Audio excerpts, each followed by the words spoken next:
네, 안녕하십니까. 프라임법학원 행정쟁송법 담당 성기호입니다. 네, 힘차게 이제 행정쟁송법 첫 판을 오늘부터 떼도록 하겠습니다.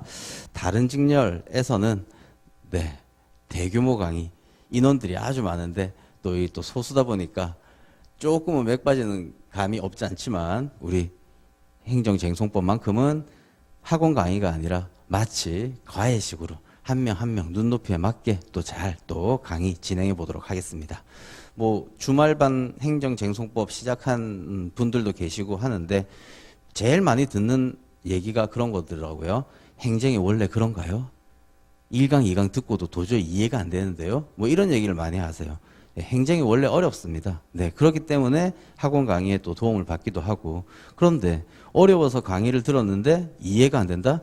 정말 이상하죠. 네. 그래서 저희 강의는 정말 쉽게 이해됩니다. 그리고 또 암기도 이렇게 한번 해보자 라고 하면서 암기도 같이 병행할 겁니다. 그리고 연기 때 모든 걸 다 끝내야 됩니다. 연기 때 누누이 제가 또 이제 말씀드렸었는데 연기 때 시간이 제일 많습니다. 그래서 이 연기 때 행정쟁송법을 어느 정도 정리해 놓지 않는다면 1기 때 보충한다, 2기 때 좀 더 뭔가를 더 한다. 네, 이거 말도 안 되는 얘기입니다.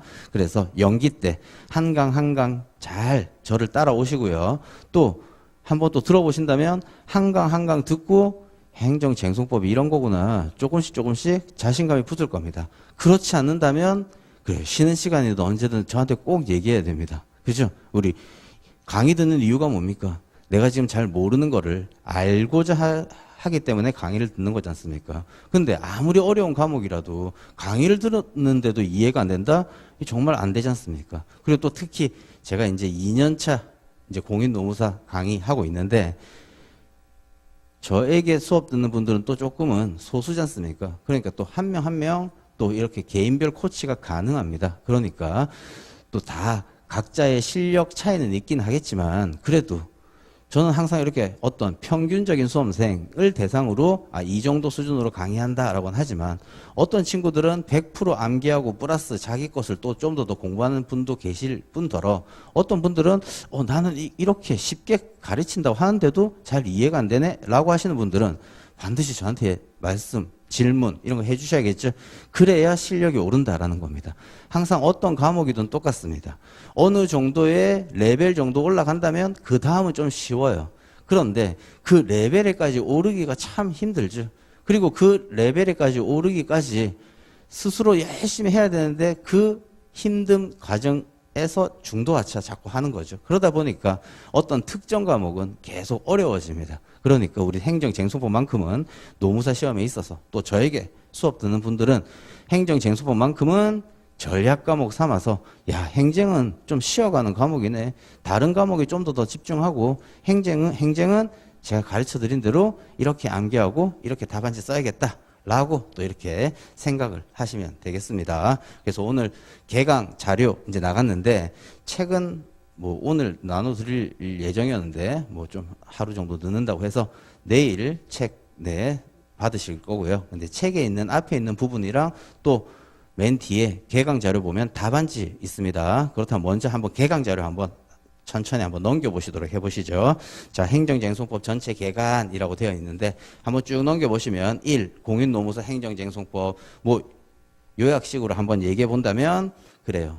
행정법이라는 과목 중에 일부분의 과목이 우리 공인노무사 행정쟁송법이다. 뭐 이런 겁니다. 그래서 또 뒤에 한번 넘겨보시면 2. 행정쟁송법 전체 개간도 제가 입문 강의나 이제 이런 것들 들으셨겠죠. 네, 그런데 그 부분들 또 간단히 한번 설명해 볼 거고 행정법을 이해함에 있어서 이 그림만 이해한다면요. 행정법이 정말 쉬워집니다. 그리고 수업 시간에 계속 이 그림 그릴 거예요. 네, 그 다음 또 한번 넘겨보시면 3번 행정법 관계의 기본적 유형들. 자, 법이라는 게 법률 관계입니다. 그러다 보니까 당사자들이 등장해요. 한쪽 당사자, 한쪽 당사자. 그들의 분쟁이 생기면 쟁송이 시작되는 거죠. 그래서 행정법에 있어서는 한쪽 당사자는 행정청, 한쪽 당사자는 국민 이렇게 돼요. 그래서 이 행정법 관계의 기본적 유형 가장 큰 세 가지 계속 이 그림이 그려질 거예요. 그런데 항상 왼쪽 편에는 행정청이죠. 오른쪽 편에는 갑이라고 했는데 국민입니다. 그래서 이 둘의 관계에 대해서 조금의 다른 유형들을 이제 살펴볼 건데, 이제 이런 부분들 또 간단히 한번 설명드릴 거고, 그리고 나중에 우리 행정쟁송법 시험은 1문, 2문, 3문, 2문, 3문은 한 25점, 25점 또는 30점, 20점 뭐 이렇게 나온다든지. 그 다음 1문은 물음 1, 2, 뭐 올해는 3까지 나왔죠. 그래서 물음 1, 2라는 전제 바탕에 사실관계들이 제시됩니다. 그런 사실관계도 지금은 공부 안 했을 때 사실관계 읽으면 이건 무슨 소리야 이런 겁니다. 그런데 사실관계를 읽으면서 이렇게 지금 행정법 관계의 기본적 유형 그림을 그리다 보면요, 얘네들이 그려져요. 이제 그러면서 사실관계를 또 빨리 파악할 수도 있는 장점이 있다. 여튼 이런 부분도 간단히 설명드릴 거고, 그 다음 4번 뭐 침익적, 5번 수익적, 뭐 이것도 우리 입문 강의 들어보셨다면, 자 우리 행정법은요, 행정청이 우월적 지위에서 일방적으로 국민에게 뭔가를 합니다. 그런데 그 행정행위, 우리 행정쟁송법에는 처분이라고 나와 있어요. 아무튼 이 처분의 효과도요, 4번에 적혀 있는 것은 나에게 침익적이에요. 나의 권리나 의무를 제한하거나 권익을 제한하는 처분들을, 대표적으로 영업 정지 처분 또는 우리 공무원이라면요, 징계 처분, 이런 것들이 침익적 처분이에요.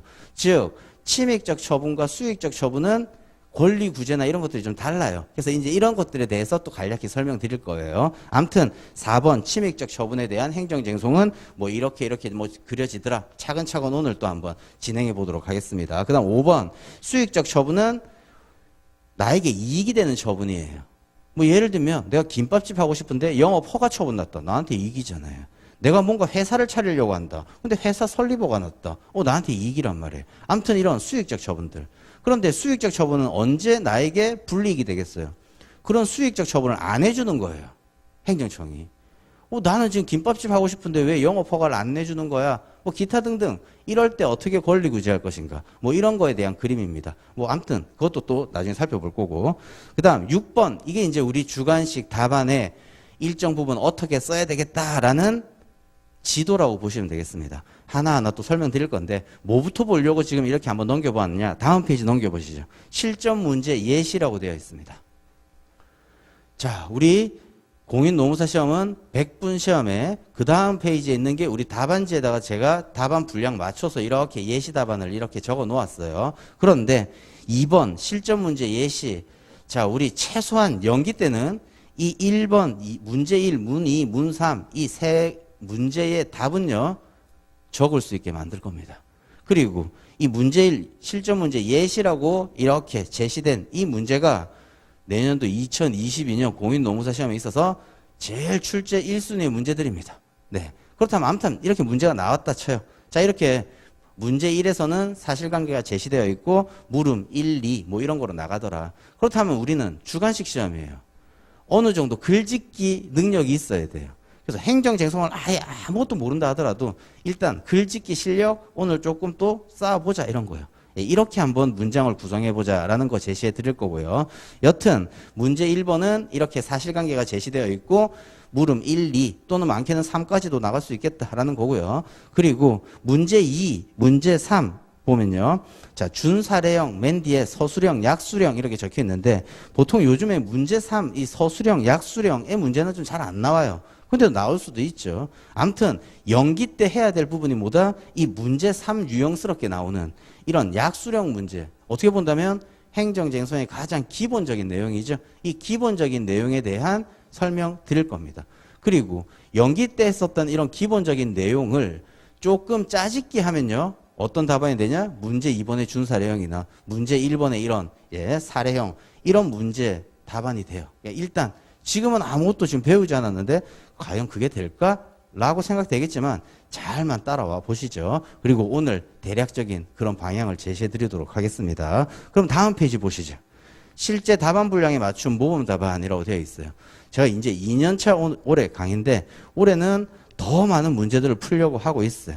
작년에는 좀 선택과 집중한다 라고 해서 중요한 문제들 계속 좀 반복적으로 많이 좀 풀기도 했었었는데 올해는 이제 뭐 신림동 시중에 돌아다니는 모의고사 문제들 뭐 다 풀어볼 예정이고요. 암튼 지금 답안지 보면 우리 답안지는 16쪽입니다. 16페이지죠.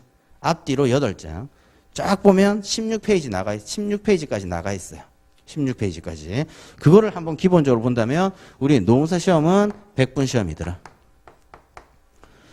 그리고 설문 유형을 보니까 문제 1이라고 해서 사실관계가 쫙 제시되어 있고 물음 1, 2 또는 3까지 나갈 수도 있겠더라. 이런 거고. 그 다음 문제 2, 문제 3 이런 준 사례형의 문제가 두 문제가 나오더라. 그래서 이거는 것들이 대부분 25점, 25점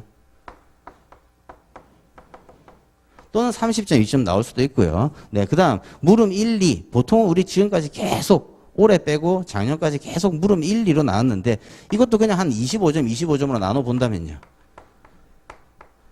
자, 크게 네 덩어리로 나눌 수 있겠더라라는 문제예요. 논점을. 네, 그렇다면 우리 답안지는 16쪽이에요.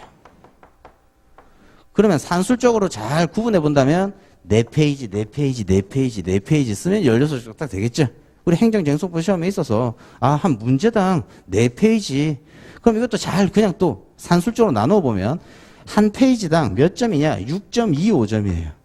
6.25 곱하기 16은 100대요. 뭐 아무튼 한 페이지당 6.25점이다라고 생각해 보시면 대략 한 6점 정도 친다면 네. 한번 이게 올해같이 물음 1 10점짜리 나왔다면요. 한 바닥 정도 쓰시면 된단 말이에요. 한 바닥 좀 더 넘어갈 수도 있겠죠. 아무튼 답안지의 가장 기초적인 분량 조절을 한번 미리 해보자라는 거예요. 그래서 거기에 맞춰서 모든 거를 제가 답안 기술해 놓았습니다. 우리가 아무리 많이 안다고 하더라도요. 시험장에서요.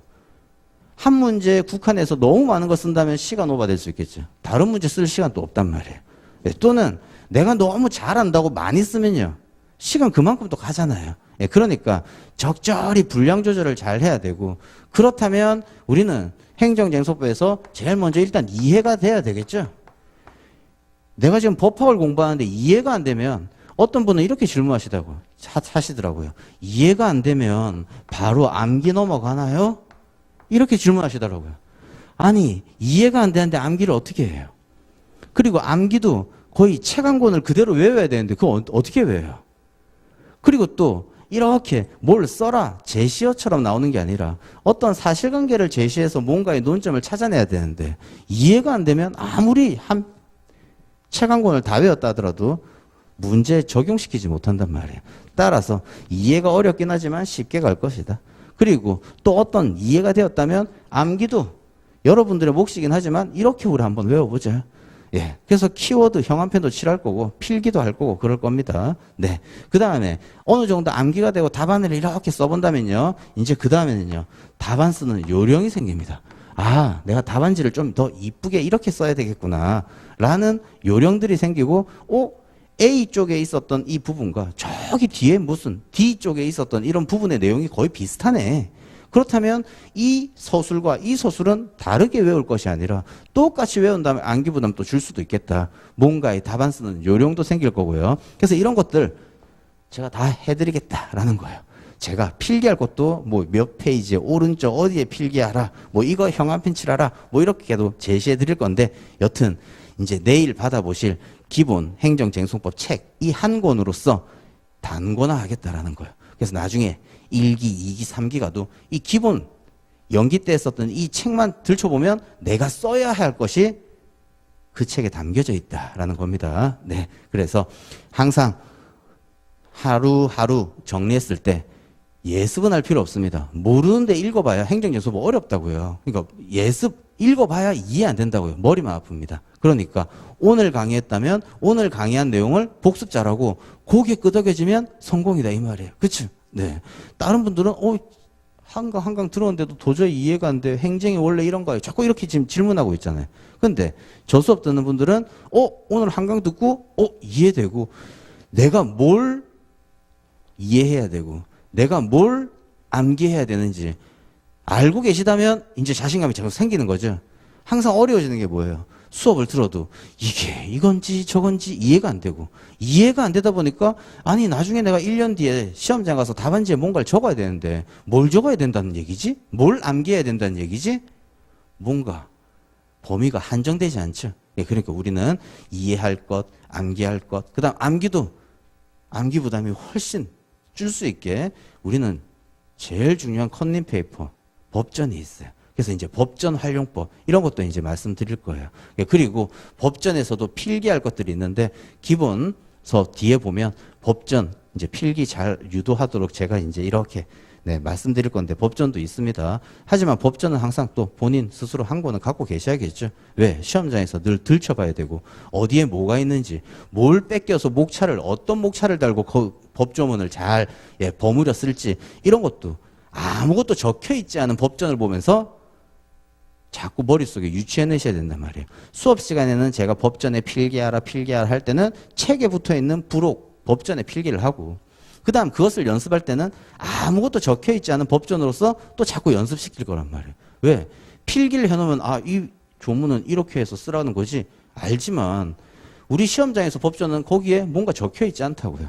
예. 아무것도 적혀 있지 않은 그 법전을 보면서 내가 공부한 것을 머릿속에 떠올려가지고 연상시켜서 법전을 답안지에 써내려가는 이런 요령도 장착시켜 드릴 겁니다. 네. 그래서 답안지 보시면 16페이지고 이 답안 분량에 맞추어서 이렇게 정리되어 있다라는 겁니다. 보세요.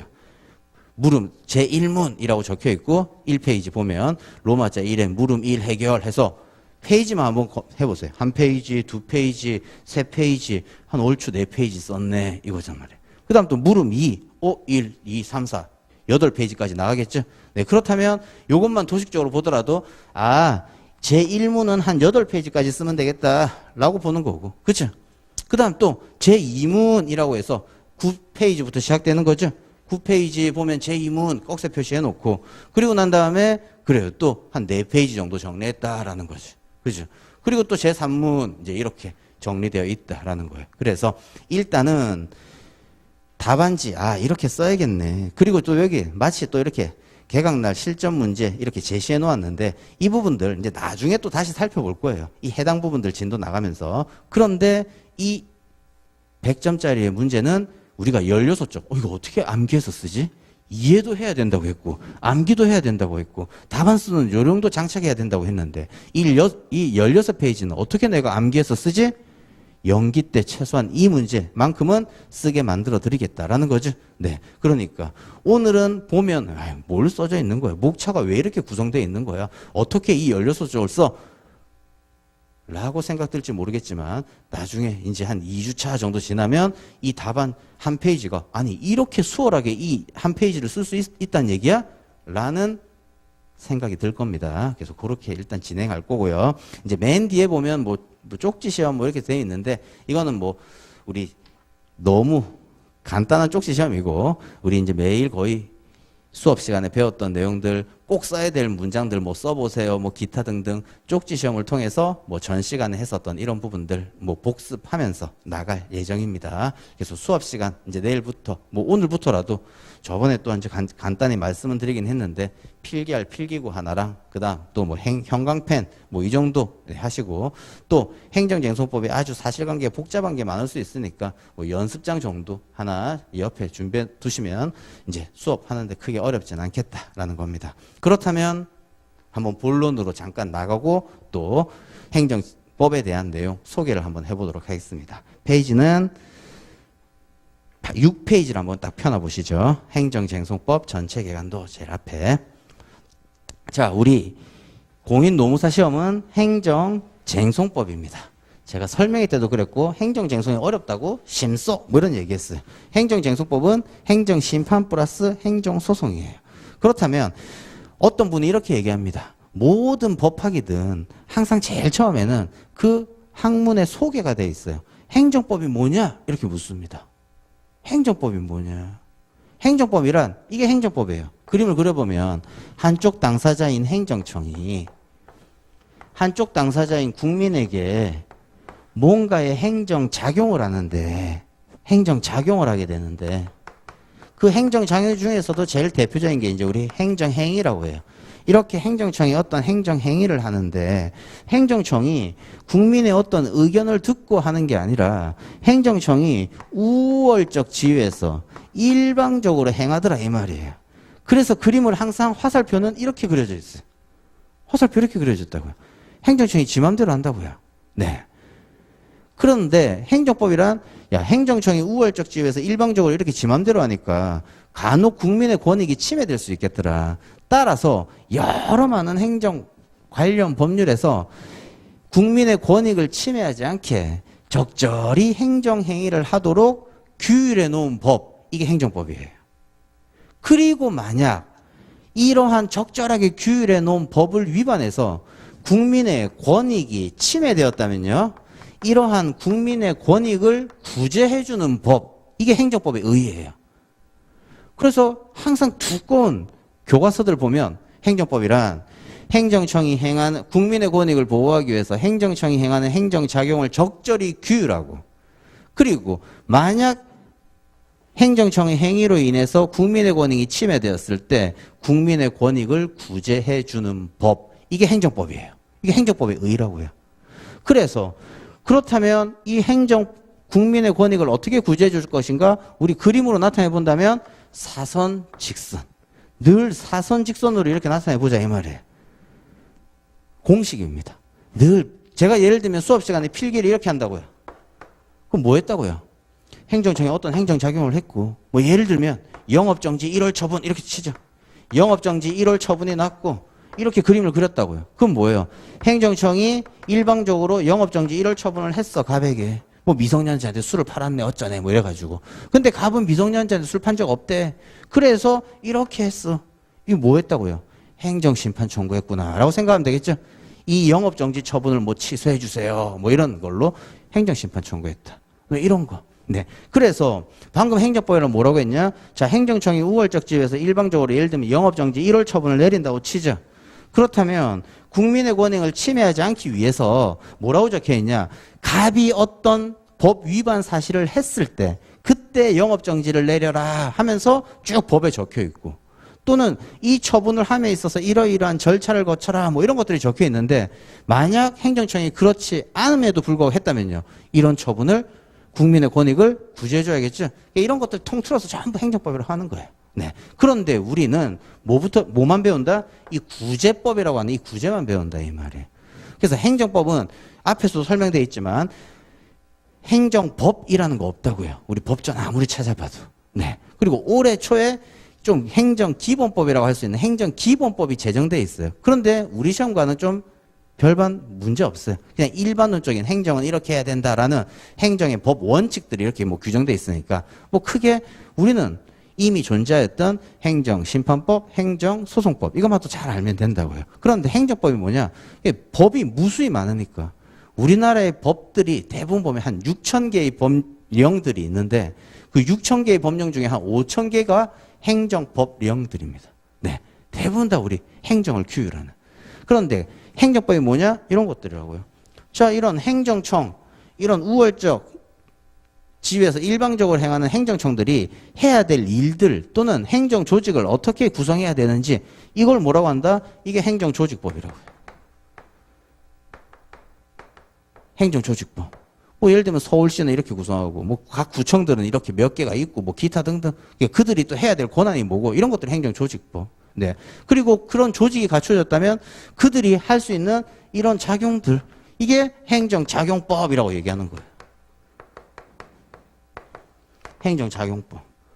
그리고 이런 행정작용으로 인해서 국민의 권익이 침해되었을 때 이때 구제해주라는 법 이걸 통틀어서도 뭐라고 한다? 행정구제법이라고 한다고요.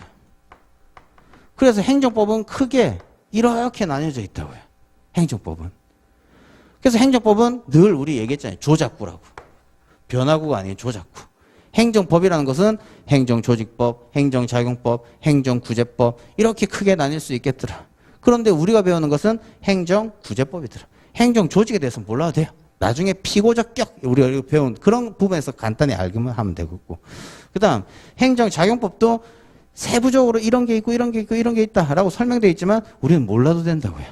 나중에 행정구제라고 하는 소송의 대상, 뭐 우리 처분 이제 오늘 배울 건데 그런 것들에 대해서만 또 간략히 알면 되겠다. 여튼 행정법이란 것은 조작구로 구성되어 있는 법들을 다 총칭해서 하는 말들이더라라는 거예요. 그게 행정법이다라는 거죠. 그래서 그중에 우리는 행정구제법, 행정구제법 중에서도 돈으로 받는 우리 국가배상 이런 거 많이 들어봤죠. 그런 것도 또 안 배운다 이런 거야. 오로지 행정심판, 행정소송. 그 다음 이것과 관련된 다른 여타 분야에 있는 것들을 배우겠다라는 겁니다. 그렇다면 그림을 잘 보면 전체 계산도 보세요. 행정청, 그 옆에 처분의 상대방이 되어 있어요. 우리 행정소송법, 행정쟁송법에서는 살펴볼 때 처분이라고 되어 있다고요. 우리는 학문상으로는 행정행위라고 얘기해요. 그래서 이 두 개가 거의 유사하더라 이 말이에요. 처분이란 개념과 행정행위라는 단어가. 그래서 처분은 법전에 적혀 있는 개념이고 행정행위는 대학교, 대학원에서 늘 논의하는 학자들이 쓰는 용어들이고 그렇다면 이들의 관계는 저기 뒤에 있어요. 아무튼 이렇게 일방적으로 화살표가 이렇게 그어져 있잖아요. 그래서 이 국민을 보통은 처분이 대표적으로 제일 많이 하는 거니까 처분의 상대방 또 이렇게 얘기한다고요. 네. 그래서 처분의 상대방. 그래서 사선, 직선으로 내려가 있죠. 그래서 사선은 행정심판이라고 적혀 있고 직선은요 행정소송이라고 적혀 있어요. 그래서 행정소송의 종류는요 제 친구 얘기한 거는 들었죠. 네. 제가 882기호라고 했나요? 제 별명은 882기호도 고등학교 때. 안 듣고 이 수업을 들어왔나요? 아무튼 네. 제 친구 중에 또 유명한 친구가 황당한 짓 많이 하는 민기라는 친구가 있어요. 그래서 그 친구 고등학교 때 별명이 뭐였냐? 항당민기예요. 항당민기. 그래서 고등학교 때 선도부, 미화부 이런 거 드는 게 아니라 뜬금없이 고등학생이 취하고 춤추고 네 이런 부를 만들었다. 항당민기가 치무부 만들었네.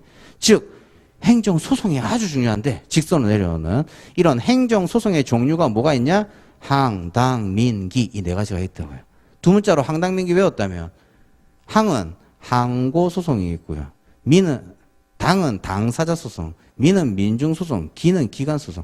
아무튼 이런 두 문자들이 이제 막 제시할 건데 이런 것들도 기본적으로 외워야 되겠죠. 네. 그렇다면 항고소송이 가장 중요하니까 또 뭐가 있냐? 취무부가 있다 이런 얘기예요. 자, 우리 방금 설명했습니다. 이 두 가지가 구제법이라고 했는데 다른 것들 다 이제 뭐 별로 안 중요하다 이 말이에요. 조직법 이런 거. 이 사선 직선 이게 늘 중요하다 이 말이에요. 그래서 우리는 사선으로 늘 그리면 이건 행정심판이라고 그릴 거다 이런 거고요.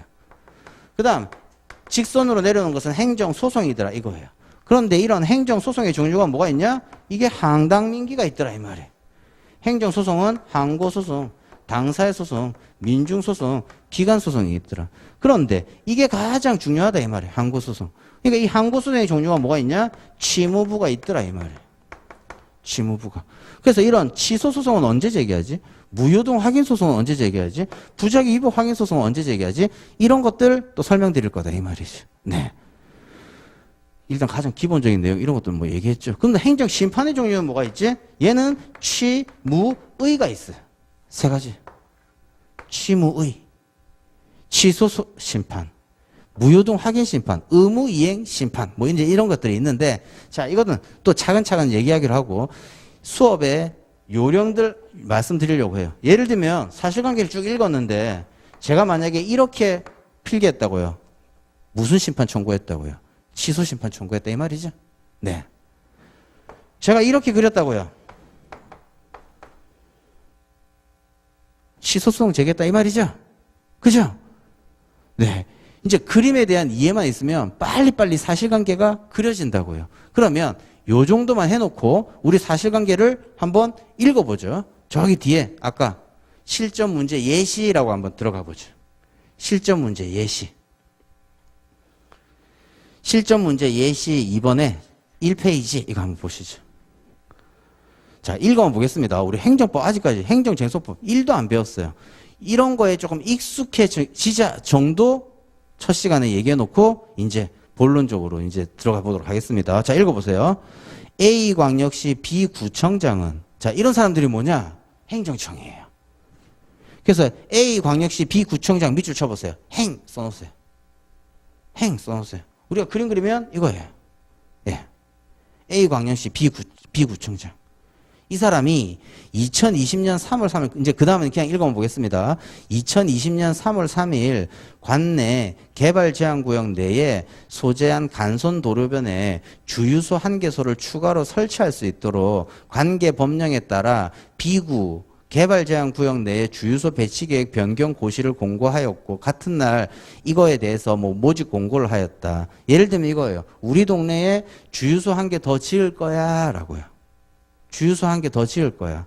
그러니까 주유소 짓고 싶은 사람들 이 공고에 응해서 신청해 뭐 이런 거예요. 그랬더니 이제 그 밑에 B구 개발제한구역 내에 토지를 소유하고 있던 갑이 갑 동그라미 쳐보세요. 국민이 등장했잖아요. 보세요. 이런 갑이 2020년 3월 10일 위 모집 공고 내용에 따라 적법하게 B구청장에게 주유소 운영사업자 선정 신청을 하고 신청에 동그라미 쳐보세요. 신청해. 이제 우리 아직까지 이 그림 속에는 없는데 신청하였고 그 다음 또 슬래시 쳐놓고요. 어떨 때는 제가 슬래시 할 거예요. 이렇게 쳐놓으세요. 사선으로 딱 그어 놓으세요. 앞 문장과 뒷 문장이 딱 구별돼요. 네. 그러면 늘 제가 수업 시간에 슬래시 하면 필기할 때도 이렇게 쳐놓으라고요. 자, 아무튼 여기까지가 갑에 대한 내용이었어요. 이제 근데 그 다음 B구 개발제한구역 내 토지와 건물을 소유하고 있던 을도 동그라미 쳐보세요. 한 명 더 등장했어요. 국민이. 을도 2020년 4월 1일 주유소 모의에 신청을 하였대. 선정 신청을 하였다. 신청에 또 동그라미 쳐보세요. 신청에. 신청을 하였다. 위 모집 공고상의 모집 기간이 만료되자 B구청장, 행정청이죠? 아까 위에 있었던 행정청이라고 했다고요. B구청장이 2020년 5월 25일 갑에게 구비서류 미비를 이유로 주유소 영업허가 이 사업자 불선정 처분 동그라미 쳐보세요. 불선정? 이건 선정 안 했다는 얘기예요. 하는 한편 같은 날 을에게는 주유소 영업 운영 사업자 선정 처분을 했다. 동그라미 선정 처분 동그라미 쳐보세요. 선정 처분. 자, 그렇다면 1페이지 밑에 여백이 있을 거예요. 그림 그려보죠. 자, 이 그림을 가지고 이제 행정법 기본 관계 요 세 가지만 보고 이번 시간 한번 맞춰보도록 하겠습니다. 보세요. B구청장이었어요. B구청장이 자, 우리 주유소 이런 거 하나 더 만들 거니까 하고 싶은 사람 나한테 신청해 라고 했더니 갑이 이렇게 신청했대요. 주유소 하고 싶어요 라고 신청. 그런데 B구청장이 나중에 읽어보니까 갑에게는 불선정했대요. 야, 너는 아니야 이렇게. 이걸 뭐라고 하냐? 너한테는 안 내줄 거야. 거부라고 적어놔보죠. 거부. 근데 또 똑같이 보세요. 이제 그림이 이렇게 막 두 개씩 그려진단 말이에요. 을은요. B구청장에게 똑같이 신청했다고요. 내가 주유소 할게요 라고요. 그랬더니 을에게는 선정 처분을 내렸대요. 그림이 이렇게 그려지죠? 그림이 늘 이렇게 그려진다고요. 일단 그림이 이렇게 그려졌다라고 한다면 그 밑에 또 한번 물음까지 읽어보죠. 보세요. 갑은 B구청장의 주어가 누구예요? 갑이죠? 갑은 B구청장의 을에 대한 나한테 내린 게 아니라 을에 대한 주유소 운영사업자 선정 처분에 대해서 취소소송을 제기하였다. 취소소송 제기 밑줄 쳐놔보죠. 또 보세요. 취소소송 제기. 그리고 소제기 뭐 적법성 써라 뭐 어쩌라. 자, 그림이 항상 어떻게 그려지고 또 누군가 소송 제기하는 거죠? 네. 그 다음 2번은 또 이제 또 좀 더 어려운 부분들인데 이건 일단 보고. 자, 그림이 늘 이렇게 그려진단 말이에요. 그렇다면 우리 앞에 가보죠. 자, 앞에. 이제 요 부분만 이해하고 가겠습니다. 그림. 오늘 내어준 앞에 부분 행정법 관계의 기본적 유형이라고 하는 7페이지 펴보시죠. 앞부분 7페이지. 자, 행정법 관계는 모든 거 이렇게 그려진다라고 하는 거예요. 지금 방금 우리 내년에 특 A급 논점들로서 예시해 놓은 그 부분에서도 그림이 이렇게 그려진다 이 말이에요. 자, 1번 적극적 처분. 행정청이 땡땡 처분을 한대요. 이 땡땡 처분 위에다가 이렇게 필기해놔 보세요. 내용 있는 처분. 땡땡 처분 위에다가 내용 있는 처분. 즉 내용 있는 처분이라고 하는 것은 이 땡땡 속의 내용이 그대로 실현되는 처분들. 즉 이거예요. 선정 처분. 뭐예요? B구청장이 을에게 너 주유소 해라 이거죠? 지금 방금 우리 주유소 선정한다고 했잖아요. 그러니까 선정했다는 얘기는 그래 을 네가 주유소 하는 게 낫겠다. 주유소 해라. 이런 선정 처분들이 뭐다? 다 내용 있는 처분이라고요. 이 내용대로 우리 예를 들면 영업 정지 처분. 내용이 있잖아요. 그죠? 하다못해 내가 운전면허 시험을 열심히 보고 운전면허 땄다고요. 그럼 면허 처분 받는다고요. 면허 처분. 지금부터 너 운전하고 다녀라. 내용 있죠? 이런 것들 전부 다 1번 적극적 처분이라고 한다고요. 그 처분의 내용 속에 적극적으로 네가 뭔가 해야 될 것들이 다 담겨져 있다 이 말이에요. 영업정지 1월 처분. 아, 나 오늘부터 영업정지. 영업하면 안 되겠네. 자, 운전면허 처분. 내가 뭔가 해야 되는 거죠? 그거 돼 있다고요. 근데 운전면허 정지 처분. 내가 운전 100일 동안 하면 안 되겠네. 운전면허 취소 처분. 나 이제 운전면허가 취소되었으니까 운전하면 안 되겠네. 이런 것들 전부 적극적 처분이라고 한단 말이에요. 이런 것들이에요. 그런데 2번 보세요. 소극적 처분이라고 돼 있어요. 가로 열고 뭐라고 돼 있어요? 거부 처분. 이거예요. 아무런 내용 없다고요. 내가 할게요 했더니 하지 마. 아무런 내용 없죠? 이 신청에 대해서 한 처분에 대해서 아무런 내용이 없다고요. 그래서 보세요. 밑에 그림을 어떻게 그렸냐? 이렇게 그렸다고요. 적극적 처분은 항상 이렇게 그려져요. 행정청이 가백의 어떤 법 관련 사실이 밝혀지면 행정청이 그냥 우월적으로 일방적으로 이렇게 해버린다고요. 내용 있는 처분을. 그런데 거부 처분은 그림이 어떻게 그려지냐? 항상 이렇게 그려진다고요. 이렇게. 신청을 하고 이러한 신청에 대해서 안 할래라고 거부하는 것. 이게 거부 처분이다 이 말이에요. 그래서 거부는 항상 이렇게 그려진다고요. 보세요. 신청을 했는데 거부했다 이렇게. 신청을 했는데 거부했다. 그럼 거부는 항상 언제 우리가 친구들이 전화가 오죠. 야, 우리 오늘 저녁 먹을까? 신청하잖아요. 아니, 안 먹을래. 이게 거부잖아요. 그렇죠? 거부 처분이 있기 위해서는 반드시 국민에게 일정한 처분 신청을 하는 이 신청이 있어야 되고, 그리고 이렇게 반대편 화살표로 거부가 있어야 되겠다. 그래서 우리는 그림 그릴 때 거부는 또 이렇게 그릴 거다라는 거예요. 보세요. 반대편 가백에서 행정청으로 화살표가 어떻게 그려져 있어요? 수익적 처분을 구하는 신청이라고 되어 있죠. 그래서 신청은 또 어떻게 해요? 나한테 이익이 되는 걸 신청하겠죠. 예를 들면 나 운전면허 취소해 주세요. 이거 신청 안 할 거 아니에요. 나 운전면허 처분 좀 내려주세요. 나 영업 허가 내려주세요. 다 신청은 나에게 이익이 되는 거. 방금도 살펴봤듯이 이것도 왜 신청했어요? 나 주유소 영업 허가 내주세요. 나에게. 이런 거 신청했다고요. 나에게 수익적으로. 이런 수익적 처분에 대해서 거부하더라 이런 거고. 거부와 또 비슷한 게 뭐냐? 부작위가 있어요. 3번. 제목 뭐라고 되어 있어요? 처분의 부존재라고 되어 있죠. 이건 가로 열고 부작위예요. 거부랑 부작위랑 비슷하긴 한데 달라요. 부작위는 뭐예요? 아무것도 안 하는 것. 예를 들면 쉽게 생각하면 이렇게 생각하면 돼요. 내가 남자친구한테 문자 보냈어요. 오늘 우리 저녁에 데이트할까? 답이 안 와요. 뭐예요? 부작위. 이 자식이 나 문자 씹었다고요. 이건 뭐예요? 부작위. 아무런 액션 안 취했어요. 이건 부작위. 그런데 나 오늘 우리 데이트할까? 싫어. 라고 답이 왔어요. 이게 뭐예요? 거부라고요. 그죠? 그렇다면 오늘날 적극행정에 있어서 어떤 공무원한테 나 이것 좀 해주세요 라고 했는데 공무원이 아무런 응답을 안 한다? 이런 건 잘 없겠죠. 그래서 오늘날은 부작위는 거의 잘 없어요. 근데 부작위로 평가되는 것들이 있는데 아무튼 그런 것들은 부작위로서 포섭해야 된다는 거예요. 즉 2번 거부와 3번 부작위의 구제수단이 달라져요. 그래서 아무튼 부작위와 거부는 쉽게 이해됐죠? 말 그대로 내가 지금 예를 들면 구청에 갔다고요. 구청에 갔는데 공무원한테 뭐 하다못해 쉽게 그냥 화장실이 어디예요? 묵묵부답이에요. 이게 뭐예요? 부작위. 근데 화장실이 어디예요? 안 가르쳐 줄래요? 이거 거부. 뭐 이렇게 생각하시면 되겠죠? 네, 아무튼 그래서 행정법 관계의 가장 기본적인 유형 전부 다 이렇게 그려진다 이 말이에요. 방금도 슬쩍 한번 그냥 읽어보면서 그려봤다고요. 어떤 사람은 사실관계 읽어도 그냥 읽으니까 사실관계에 어떤 논점을 찾을지 모른다고요. 근데 이렇게 그려보니까 몰라. 우리가 지금 아직 논점은 배우지 않았지만 사실관계는 최소한 그릴 수 있잖아요. 이거 그려진다고요. 아무리 복잡한 사실관계라도 이렇게 그려진다고요. 네. 그래서 1번 적극적 처분은 자 이런 적극적 처분은 이제 나중에 내일 행정소송법 법조문 그 다음 처분 이런 것도 볼 건데 행정소송법 2조 1항 1호에 있어요. 그 밑에 읽어보죠. 법전에 이것이 그대로 적혀 있다고요. 이건 외울 필요도 없어요. 자연스럽게 외워지긴 하겠지만 이제 법조문 보면 읽어보겠습니다. 적극적 처분 밑에 있는 거. 처분이란 뭐냐? 행정청이 행하는 이 행정청. 그림 우리가 그렸던 이 행정청. 행정청이 행하는, 네. 그럼 우리 쉽게 생각해 보세요. 행정청 위에다가 그냥 경찰청 이렇게 하나 써놔보세요. 경찰청.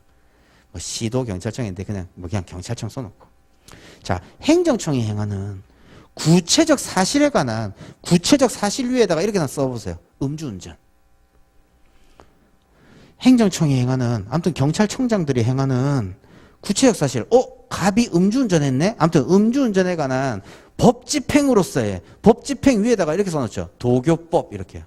도로교통법 줄임말이에요. 도교법. 도로교통법에 야 음주운전 하라면 뭐라고 돼 있지? 쫙 또 찾아보니까 음주운전 했더니 얘가 윤창호법 때문에 음주운전 수치가 높아져가지고 면허 취소 수준이에요. 그래서 법 집행으로서의 공권력 행사 작용을 했대요. 공권력 행사 위에다 이렇게 써놔보세요. 면허 취소라고요. 이게 처분이에요. 이게 법조문에 적혀있는 처분이라고요. 그래서 이 중요한 단어들이 방금 다 했어요. 처분이 뭐냐? 행정청이 행하는 구체적 사실에 관한 법 집행으로서의 법, 공권력 행사작용, 이게 처분이에요. 가장 중요한 처분. 이게 적극적 처분의 또 내용이에요. 그럼 쉽게 이해하면 법조문에 적혀 있는데, 행구 씨 오셨네. 김행구 씨. 오늘부터 법 공부 시작한다고 하셨죠? 열심히 하십시다. 행구가 오늘 법 공부 시작했어요. 아무튼 이게 처분이에요. 행구 법 공부 시작했다. 행정청이 행하는 구체적 사실에 관한 법 집행으로서의 공권력 행사 작용. 이 일단 처분이다 이 말이에요. 처분. 그리고 더 읽어봤더니 법조문에 또는 그 거부 이렇게 적혀 있어요. 제가 밑줄도 그 거부. 그죠? 또 하나의 덩어리 그 거부가 있어요. 이게 뭐냐? 2번에 있는 소극적 처분이에요. 거부의 의의는 적혀 있지 않고, 네. 아무튼 거부. 그리고 또 하나 그 밖에 이에 준하는 행정작용이라고 되어 있어요.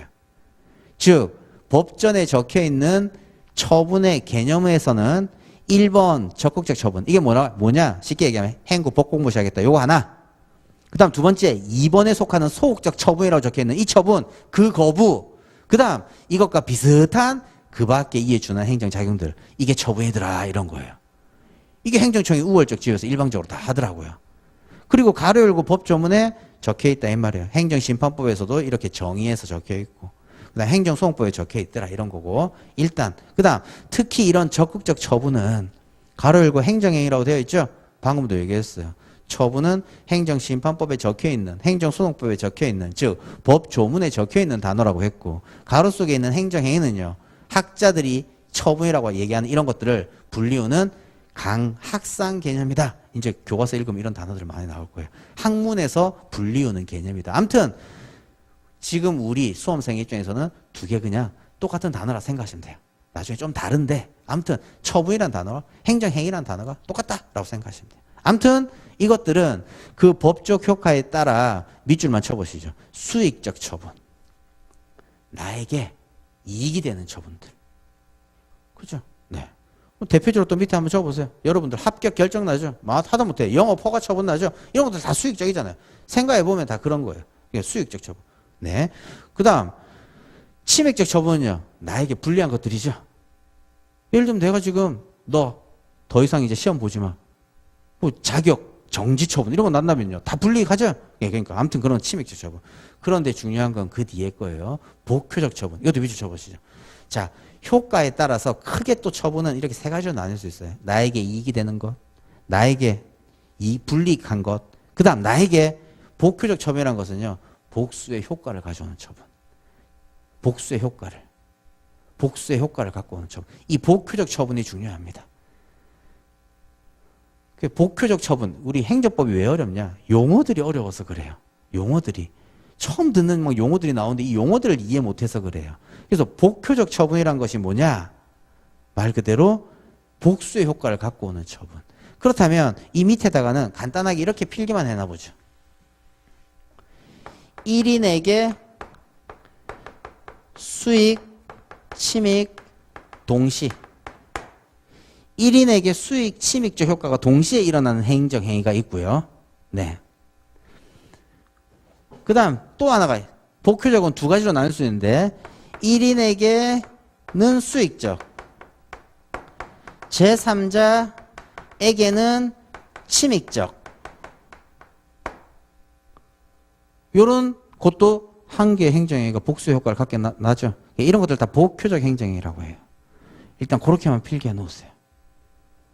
그래서 이 단어는 위에 거는 듣기만 듣죠. 이중효적 행정이라고 해요. 이 밑에 거는 제3자의 행정이라고 하고요. 보세요. 용어들이 어렵다고요. 나중에 자연스럽게 외워져요. 그런데 중요한 것은 이거예요. 또 듣기만 들어보죠. 자, 1인에게 수익, 침익 동시에 일어나는 것을 예를 들어 보겠습니다. 요즘 우리 대장동 뭐 어쩌고 저쩌고 이런 게 많은데 성남시장이 행정청이 건설회사 갑건설회사에게 야, 너 아파트 지어라 라고 건설 허가 내렸어요. 건설 허가 내렸다고요. 즉, 이 건설 허가는 갑에게 수익적입니까? 침익적입니까? 수익적이죠. 왜 건설 허가는 아파트 짓고 지면 돈 벌면 되니까. 이건 수익적이란 말이에요. 그런데 뭐가 붙냐? 대신 이 아파트 위에 공원을 만들어 가지고 이 공원은 시에 기부해라 이렇게. 시에 기부해라 라는 나중에 이거는 조건 같은 게 붙는다고요. 이런 거를 이제 조건부 행정행위라고 하는데 이거는 갑에게 수익적이에요? 침익적이에요? 침익적이잖아요. 열심히 돈 들여가지고 공원 조성해 놓으면 이 공원에 입장료를 받든 아니면 공원을 내 땅으로 그대로 갖고 있든 이래야 이익이 될 건데 공원 만들어서 이 허가를 내준 행정청한테 기부해라 라고 하니까요. 이건 침익적이죠? 보세요. 1인에게 수익적, 침익적 효과가 동시에 일어나죠. 이런 행정행위들을 나중에 이중효적 행정이라고 하는데 이거 우리 시험에 중요하지 않다 이 말이에요. 왜? 한 사람에만 그러니까. 그런데 요게 중요한 거는 이것도 잘 보죠. 1인에게는 수익, 제3자에게는 침익적이래요. 자, 행정청이 갑에게 너 연탄 공장 만들어 해서 연탄 팔아라 라고 해서 연탄 공장 허가를 내렸대요. 갑회사에게. 갑에게 침익적이에요? 수익적이에요? 수익. 연탄 만들어 팔면 되니까 수익적이잖아요. 그래, 일방에게는 수익적이라고요. 근데 누구? 제3자한테 불이익이 돼요? 어떤 사람한테? 이 인근에 사는 사람들한테. 이런 게 다 뭐라고요? 이런 거 싫으니까 님비 현상 일어난다고 하죠. 우리 동네에는 낙골 땅 들어오면 안 돼. 뭐 우리 동네는 막 이렇게 하고 있는 거잖아요. 이게 대표적인 이거잖아요. 그죠? 그러면 갑 회사가 이 연탄 공장 허가 취소해 주세요라고 소송 제기하겠어요? 누가 소송 제기하겠어요? 주민들이. 왜 우리 동네에 연탄 공장 허가 내렸어요? 라고 하면서 이렇게 그림이 그려진다 이거죠. 아까 뭐랬어요? 직선은 소송, 그 다음에 항당민기 치무부라고 했는데 치 적혀 있으니까 치소송 제기했다 이거다 이 말이에요. 이제 조금씩 이제 이런 암호들이 이해가 되어야 행정법 쉽게 그냥 이해해버린다 이 말이에요. 이런 거죠. 행정법 딴 게 아니라고요. 이런 게 다 시험 문제 나온다고요. 그러면 이것도요 이런 거에 해당돼요. 잘 보면 보세요. 이거는 거부 처분이니까 내용 없는 처분이에요. 아까 사실관계 읽었을 때 자, 비구청장이 을에게만 선정 처분 내렸다고요. 갑은 하지 말고 을아 너만 해라. 자, 이 선정 처분이라고 하는 것은 을에게 수익적입니까? 침익적입니까? 수익적. 을은 주유소 만들어가지고 이제 기름 팔면 되니까. 하지만 갑에게는요. 침익적. 아까 사실관계자 읽어보면 우리 동네에 한 개의 주유소만 만들겠다라고 했는데 을에게만 만들어준다라고 하고 갑은 을에게 허가 내렸으니까 자기는 영업 못하죠. 그러니까 갑에게는 침익적. 그러니까 이때 누가 소송 제기하냐? 그림 아까 오늘 나중에 집에 가서 이제 읽어보세요. 읽어보면 을은 나한테 내려준 주유소 허가에 대해서 소송 제기할 일 없죠? 누가 소송 제기하냐? 갑이 왜 을에게 이런 허가 내려줬어요? 소송 제기한다 이 말이에요. 그래서 나중에 복효적 처분 이게 아주 중요하다라는 거예요. 근데 지금 용어 이해하자는 의미에서 복효적 처분은 복수의 효과를 갖고 오는 처분이더라. 근데 이런 복효적 처분도 1인에게만 수익, 침익이 동시에 일어나는 게 있을 수 있고 그리고 1인이 아니라 어떤 사람에게는 수익, 어떤 사람에게는 침익적 효과가 나타날 수 있는 거 이런 것도 있을 수 있지 않냐. 이걸 전부 다 뭐라고 한다? 복효적 처분이라고 한다. 이 말이다. 이해되셨죠? 이 정도만 이해하면 되겠다. 그래서 복효적 처분도 나중에 더 세부적으로 배울 건데 여기에 적혀져 있으니까 아, 내용 있는 처분이긴 내용 있는 처분인데 이 내용 있는 처분도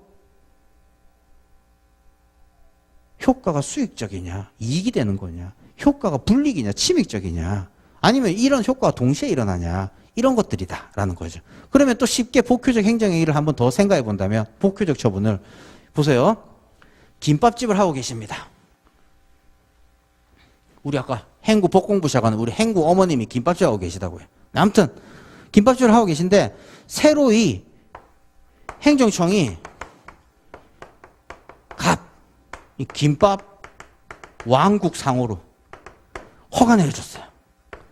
김밥집 영업 허가 내줬다고요. 자, 갑에게는 이 허가 처분은 수익적입니까? 침익적입니까? 수익적. 너 이제 김밥 팔고 돈 벌면 되니까. 근데 누구한테는 침익적이냐? 기존에 옆에 계셨던 행구 어머님, 김밥 천국 사장님, 기존 업자. 지금 내가 지금 예를 들면 생각해 보세요. 내가 여기서 지금 김밥 팔고 있다고요. 열심히 지금 우리 집 줄 서면서 김밥 팔고 있어요. 장사가 너무 잘 되니까 옆에 똑같은 걸로 허가를 내줬다고요. 최소한 영업 이익이 한 반은 줄겠죠? 지금 똑같이 나란히 붙어 있으니까.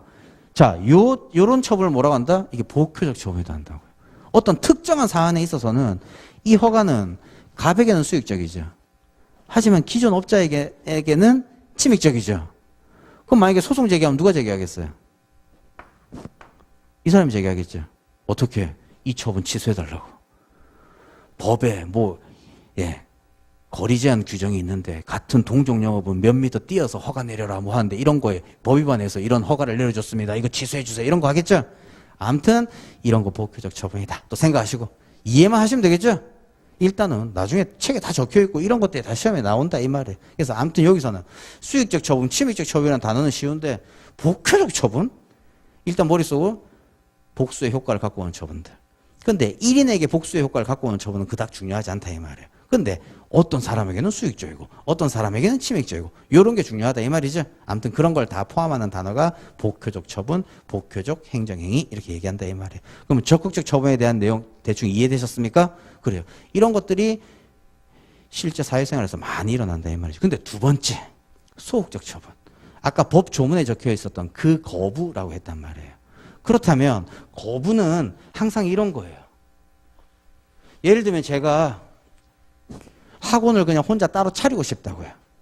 그러니까 갑이 학원 영업하기 위해서 학원 설립업 허가를 내어주세요 라고 신청했다고요. 자, 이렇게 수익적이죠? 항상 국민이 행정청한테 뭐 해달라고 하는 것은 수익적이잖아요. 하다못해 요즘 뭡니까? 그 코로나 보상금이라고 하나요? 돈 주세요라고 하잖아요. 나 재보상금 주세요, 뭐 주세요 이렇게 신청한다고요. 그래 이렇게. 그런데 행정청이 이에 따른 처분을 안 하겠다. 이게 거부죠? 그림 거부 이렇게 그려졌다고요. 그러면 거부의 의의는 그린 거 그대로 풀었으면 거부의 의의예요. 거부는 법조문에 적혀져 있지 않으니까 외워야 돼요. 근데 한번 잘 밑줄 한번 쳐보세요. 그 밑에. 자, 행정청의 거부가 뭐냐? 첫 번째 밑줄 칩니다. 개인이 밑줄 쳐보세요. 개인이 밑줄. 이거를 국민이 이렇게 써도 상관없어요. 국민이 이렇게 써도 상관없다고요. 그러니까 개인이 그 위에다가 갑 이렇게 써보세요. 갑이 이거잖아요. 개인이, 국민이, 갑이. 그렇죠. 그 다음 행정청에 대하여 또 밑줄 칩니다. 조금 이렇게 띄우고 밑줄 칩니다. 항상. 네. 띄우고 밑줄 칩니다. 행정청에 대하여 그 위에다가는 행 써놔보세요. 행정청에 대하여 우리가 그림 그렸던 행에 대해서 일정한 처분을 신청한 경우 밑줄. 일정한 처분을 신청했다고요. 나 허가 내주세요. 나 주유소 영업 허가 내주세요. 예. 아무튼 이렇게 신청한 경우 그 다음 그 밑에 주십니다. 그 신청에 따른 처분을 하지 않겠다는 밑줄. 행정청의 의사표시. 행정청의 의사표시는 밑줄 쳐져 있네요. 행정청에 어떤 액션이 있다 이 말. 행정청의 의사표시 안 할래 라는 게 있다 이 말. 이게 거부의 의의다 이 말이에요. 그림 잘 생각하면 의 써질 수 있겠죠. 보세요. 누가 누구에게 먼저 신청이 있어야 거부를 하든 말든 할 거 아니에요. 여자친구가 남자친구에게 이런 것처럼 국민이 행정청에게 이렇게. 그 다음에 요런 처분, 요러한 처분을 신청한 경우에 이 신청에 따른 그 처분 하지 않겠다라는 게 거부다 이 말이죠. 잘 읽어보면. 그죠? 또 다시 읽어보겠습니다. 이거는 답안지에 그대로 써야 될 내용인데 나중에 또 기본서에서 밑줄 치면서 다시 설명하고 일단 내가 만약에 오늘 한번 이 두 줄을 외워볼까? 하다못해 아까 처분은 행구 법공부시 하겠네 그 거부 그 밖에 이거는요. 내가 안 해온다 하더라도 법전에 있으니까 뺏겼을 수 있잖아요. 뺏겼을 수 있잖아요. 그래서 이런 것들은 나중에 옆에다가 외워야 되고 답안지에 써야 되는데 법조문에 있다 하면 수업 시간에 그 옆에 법조문 참고 뭐 이런 거 자기 본인 체크할 거예요. 아무튼 근데 거부는요. 단어만 법조문에 있지 의의는 법조문에 없다고요. 그러니까 외워야 된다고요. 그러니까 외웠더니 거부란 누가 누구에게? 국민이 행정청에게. 그 다음에 신청한단 말이에요. 뭘 신청한다고? 일정한 처분을 신청한 경우 행정청이 뭐요? 그 신청에 따른 처분. 야, 네가 주유소 영업 허가 내달라고 했다고? 너가 김밥집 영업 허가 내달라고 했다고? 너가 보조금 달라고 했다고? 그거 안 할래? 라는 게 거부다 이 말이에요. 그러니까 그 신청에 따른 처분을 하지 않겠다는 행정청의 의사표시다 이 말이에요. 그죠? 말한다. 그 다음 슬래시 쳐놓으세요. 이게 거부의 의예요. 여기까지 거부의 썼다고요. 그러면 거부도 처분이 돼야 될 거 아니야. 그래서 소송 제기할 수 있는데 나중에 보면 그 뒤에 이런 행정청의 거부 행위가 또 밑줄 쳐놔보죠. 처분성을 갖기 위해서는 밑줄. 이거 그대로 외워서 답안지에 써야 된다고요. 그러니까 지금 미리 밑줄 한번 쳐놔보자 이 말이에요. 위해서는 먼저 첫 번째 요건 공권력 행사의 거부일 것 밑줄. 왜? 아까 법조문 찾아보니까 뭐라고 했어요? 이렇게 적혀 있었죠? 행정청이 행하는 구체적 사실에 관한 법 집행으로서의 공권력 행사. 그 다음 그 거부라고 했으니까 뭐예요? 이 공권력 행사를 거부하겠다 이 말이죠? 이게 첫 번째 요건 공권력 행사의 거부일 것 이거예요. 그 다음 두 번째 국민의 권리움에 직접 영향을 미치는 거부일 것. 또 쭉 한 밑줄 쳐놔보죠. 국민의 권리움에 직접 영향을 미치는 거부일 것. 그리고 우리 형한편도 하나 꼭 들으라고 했습니다. 우리 고등학교 때나 이럴 때는 영어 배우면 자주 나오는 단어들 뭐 빈출, 수거 이런 거 막 외우죠. 행정법에서 가장 많이 나오는 문구입니다. 형한편 치러보죠. 2번 동그라미에 국민의 권리, 의무에 직접 영향을 미치는 형한편. 2번 동그라미 국민의 권리에 직접 영향을 미치는 이게 처분성의 가장 중요한 개념 요소예요. 아무튼 나중에 이거는 자연스럽게 외워져요. 지금 처음 나왔으니까 형한편 칠했을 건데 뭐만 나오면요. 국민의 권리에 직접 영향을 미치는 행위로서 처분성 인정된다. 뭐 답안지 맨날 결론 쓸 때 이거 쓰는 거예요. 국민의 권리에 직접 영향을 미치는 거부해야 되겠다. 이 말이 또 처분성 인정돼야 되니까. 국민의 권리, 의무에 직접 영향을 미치는 거부해야 된다. 그 다음 세 번째는 국민에게 법규상, 조리상 신청권이 있을 것. 신청권이 있을 것을 요한다. 그것도 밑줄 쳐놓고 자 지금 여기에 밑줄 쳐졌던 한 4줄 실제 답안지에 쓰려고 하면 한 5, 6줄 나갈 수 있어요. 본인 글씨 크기나 뭐 아무튼 이거 그대로 답안지 쓰는 거예요. 근데 지금 결국 썼으니까 문장 구조를 잘 이해하면 이거죠. 우리 글짓기 잘해야 된다고 했단 말이에요. 이게 아니 열심히 외워도 안 외워진다라고 하는데 어떨 때는 이렇게 제가 잘 말씀드릴 거란 말이에요. 그림을 잘 유추하면 의의가 되고 그렇죠? 거부란 이런 거다 먼저 썼다고요. 첫 번째 문장은 거부의 의의예요. 그럼 두 번째 문장은요. 거부가 왜 우리는 지금 거부를 논하고 있냐. 처분이 그중에 거부가 있었잖냐. 그 거부라는 게 처분성이 인정되려면 요건이 3가지가 필요한데 이 요건이 뭐냐? 동그라미 1, 2, 3이다 이 말이에요. 됐었죠? 그래서 첫 번째 법조문에 공권력 행사 거부라고 했잖아요. 그러니까 공권력 행사로서의 거부해야 된다. 두 번째 처분 개념에서 가장 중요한 게 대법원 판례가 국민의 권리에 직접 영향을 미쳐야 된다라고 하는데 그 거부도 국민의 권리에 직접 영향을 미쳐야 된다. 그 다음 세 번째는 야 행정청이 거부가 되려면 국민에게 어떤 신청할 수 있는 권리가 있어야 그게 거부가 되는 거지 이거죠. 예를 들면 이거예요. 우리 남자친구가 어떤 전화번호도 모르는 사람한테 야 우리 오늘 저녁 먹을까요? 싫어 했어요. 그게 거부예요? 예를 들면 보이스 피싱 이런 사람들이 왔는데 전화하지 마세요 하고 탁 끊어버렸다고요. 이런 거 거부 아니다 이 말이에요. 왜? 보이스 피싱 뭐 엄한 남자 여자는 나에게 저녁 먹자는 권리가 없다고요.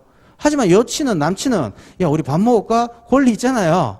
그때 거부해야 거부죠. 뭐 예를 들면 동그라미 3번은. 그래서 국민에게 이런 법규상, 조리상이 뭐지? 나중에 설명하고요. 아무튼 법규상, 조리상 신청권이 있어야 되겠다. 그래서 거부가 밑에다가 딱 참고표에서 필기해놔보죠.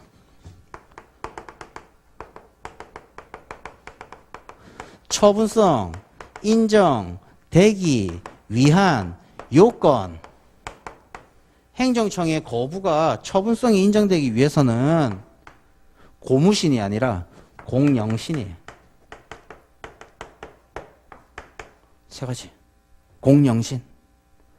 공권력 행사로서의 거부일 것.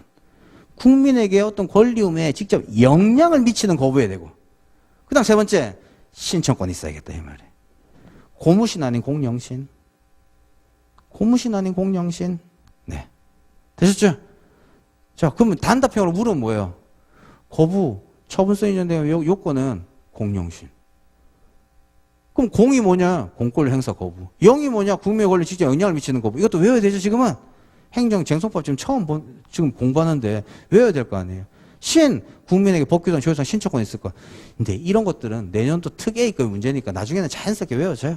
네. 그런데 중요하다라는 거죠. 아무튼, 자, 처분이라는 것은 내용이 있는 그 내용 속에 행정청의 의지를 담은 내용이 있는 처분인 적극적 처분이 있고, 그래서 교과서 읽을 때 적극적 처분이라고 하면 이름이 있는 처분 생각하면 돼요. 근데 교과서 읽을 때 소극적 처분을 한 경우 하면 거부 처분 생각하면 된다고요. 그렇죠?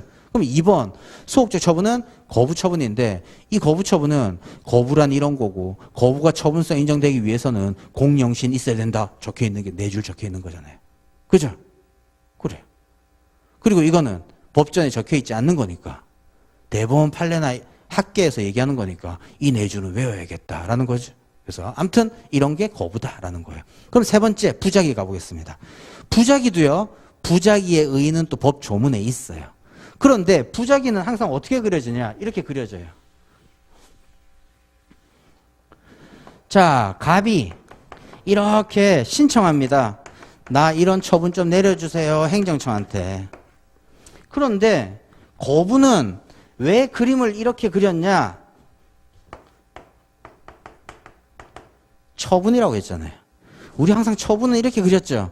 그러니까 그림 이렇게 화살표로 그렸다고요. 거부라고 그렸다고요. 얘 처분이라고요. 근데 부작위는요.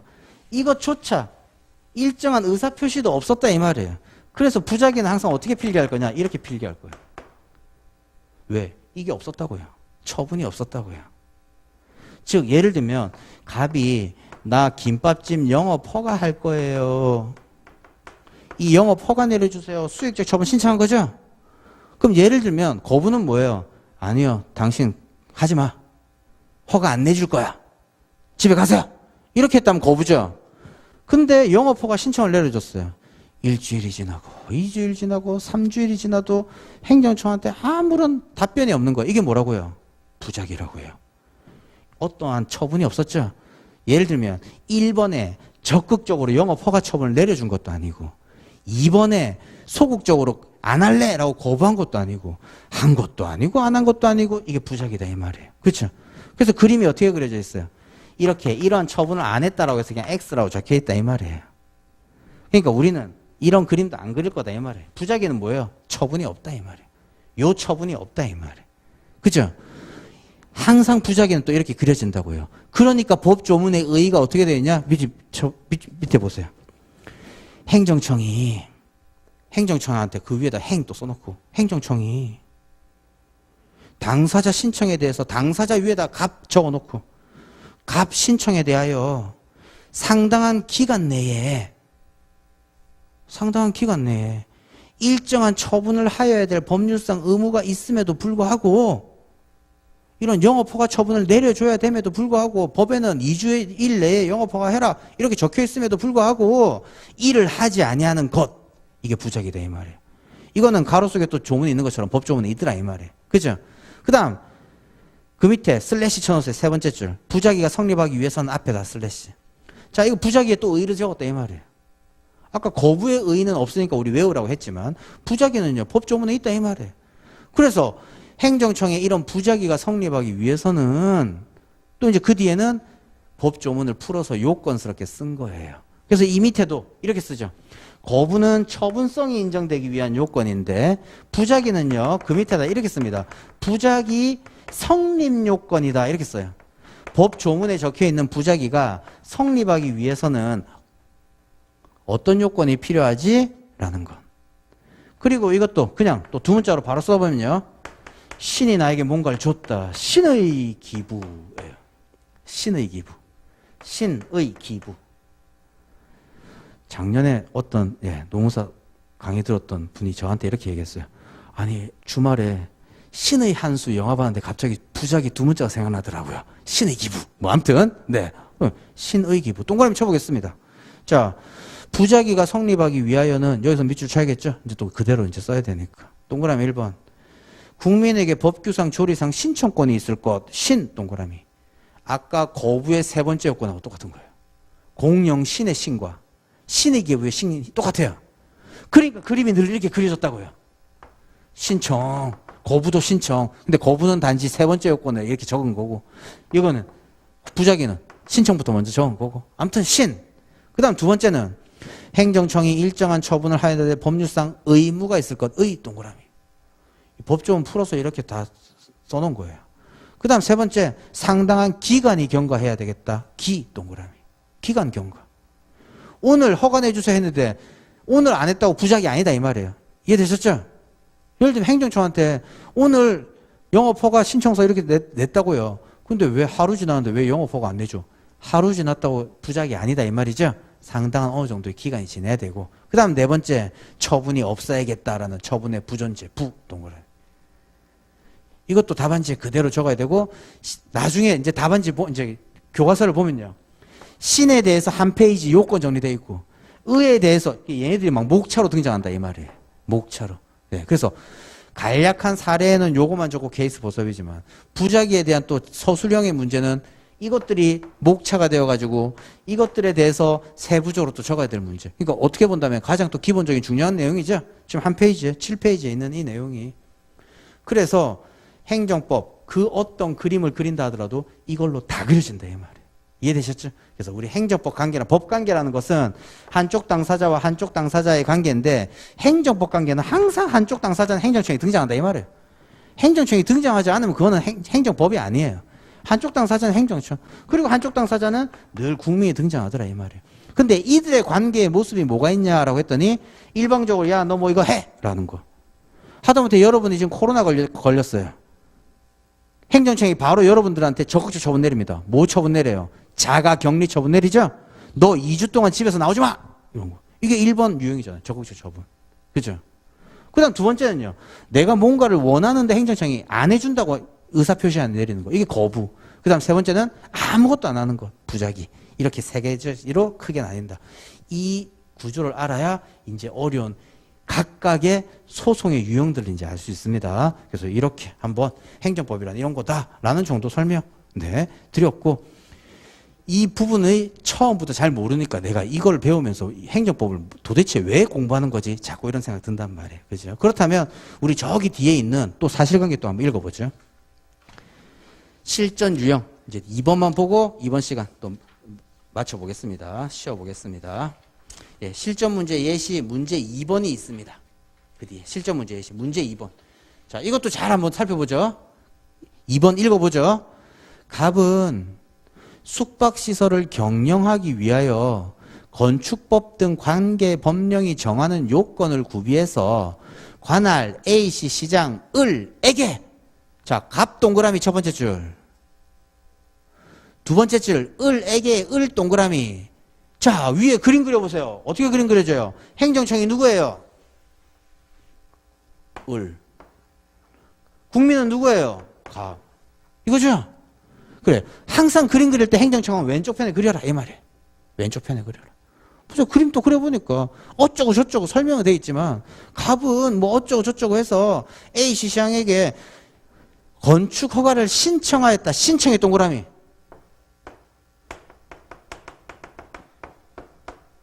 그림을 그린다면 이 건축허가 이런 건 그릴 필요 없어요. 적을 필요 없어요. 아무튼 근데 보세요. 신청했다 이 말이에요. 자, 건축허가는 나에게 수익적이죠? 내가 지금 우리 집 더 넓게 지금 만들려고 막 증축을 한다든지 내가 편하기 위해서 지금 하는 거잖아요. 네, 그러니까 수익적 처분을 이렇게 신청했다고요. 자, 그러나 행정청인 을은 해당 숙박시설 규모나 형태 등이 교육 환경 등 주변 환경을 고려할 때 부적합하다는 이유로 건축 허가를 거부하였다. 거부 동그라미. 자, 그림 그리면 또 어떻게 그려져요? 방금 우리 유형 몇 번째 유형? 두 번째 유형이잖아요. 소극적 처분했다고요. 안 할래? 야, 허가 신청 안 내릴래? 자, 이러니까 갑은요. 여기까지만 본다면 아니 나는 숙박업 이런 거 하려고 하는데 왜 행정청이 거부해? 권익이 침해되었죠? 하고 싶은데 행정청이 하지 말라고 하니까. 그러니까 그 뒤에 이에 갑은 거부 처분 취소 소송을 제기하여 또 그냥 그려본다면 이거 보세요. 이렇게 그리면 이해되죠? 보세요. 몇 자 안 적어도 사실관계가 자꾸 이해된다고요. 어떤 분들은 일기 지나도 사실관계 읽으면 한두 줄 읽다가 확 집어 던진단 말이에요. 이게 뭔 얘기야? 내용이야. 근데 읽어보면 다 그림이 이렇게 그려진다니까요. 보세요.